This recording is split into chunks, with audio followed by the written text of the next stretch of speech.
Party असो किंवा पाहुणे येणार असो, आपल्याला व्हेजमध्ये भाजीचा प्रकार एकतर पनीर आठवतो किंवा भरले वांगे किंवा वांगे बटाटे हाच.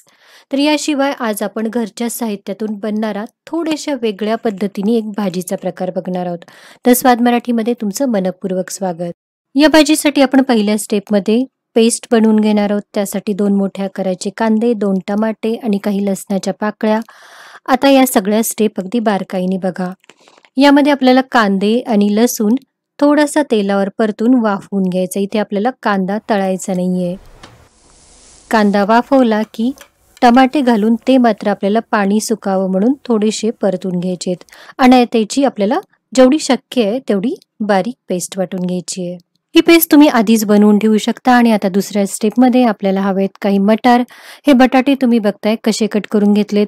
हे असे लांबट आकारात कट करून घेतलेले बटाटे, मोठ्या आकारात कट करून घेतलेली गोबी आणि स्प्लिट करून लांबट आकारात कट करून घेतलेल्या मिरच्या. याशिवाय मसाल्यामध्ये आपल्याला हवी आहे हळद, गरम मसाला 1 चमचाभर, धनेपूड, लाल तिखट, फोडणीसाठी जिरे, 1 चमचाभर कसुरी मेथी. आणि हा मात्र या भाजीमधला ट्विस्ट आहे. इथे आपण वापरणार आहोत सौंफ आणि कलौंजी. जर तुम्हाला कलौंजी म्हणजे काय माहिती नसेल तर हा प्रकार कुठल्याही किराणा दुकानात सहज मिळतो आणि या सौंफ कलौंजीमुळे या भाजीची चव अतिशय वाढते.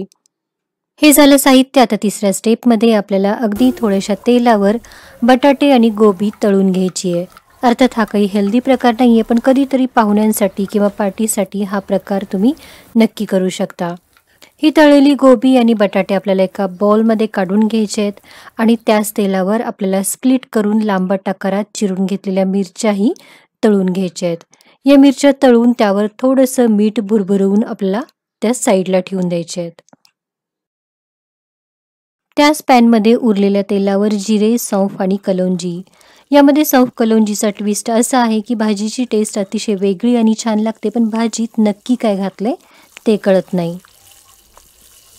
आता यावर तयार केलेली पेस्ट आणि पेस्ट तेल सुटेपर्यंत परतून झाली की यामध्ये आपल्याला मटर घालून घ्यायचे.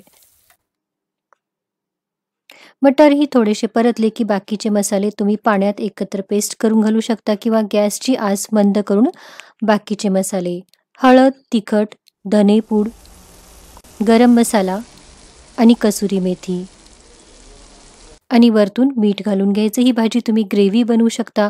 तुम्हाला जर ग्रेव्ही हवी असेल तर इथे तुम्ही गरम पाणी घालू शकता किंवा कोरडी भाजी जर हवी असेल तर यामध्ये तळून घेतलेली आलू आणि गोबी आणि हे थोडंसं एकत्र करून घेतलं की तयार आहे भाजी. आता या भाजीला शिजवायची गरज नाही, कारण आलू गोबी आपण आधीच तळून घेतले होते.